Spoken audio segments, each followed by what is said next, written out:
听台湾看世界，来看美国的食品药物管理局批准了，要予5岁以下幼囡仔来注辉瑞甲莫德纳的儿童疫苗，上紧后礼拜开始注。专家讲，这个注射的好处比风险较大。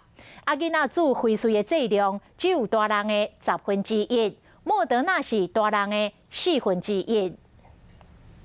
新冠病毒继续咧传，大多数国家5岁以下囡仔拢也未注过预防针。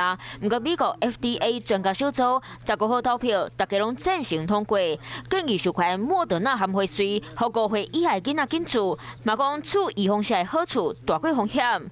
FDA 若是正式授权，就等美国疾管中心 CDC 点头，上紧的伫咧后礼拜替全国年岁上细汉的幼囡仔注预防针。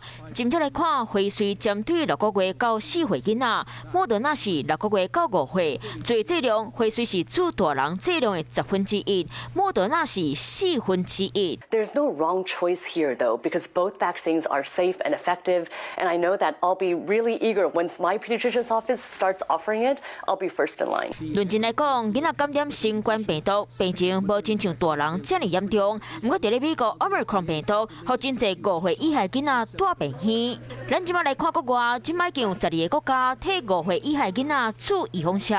早就伫咧去年，包括中国和真侪南美国家，亲像智利和阿根廷，真侪囡仔拢已经开始注科兴和国药预防针。疫情还未结束，美国公卫专家福奇嘛传出倒着病毒的消息，伊81岁已经注过4档预防针，即马镜头无计严重，不管是大人或者是囡仔，各界拢伫咧继续对抗病毒。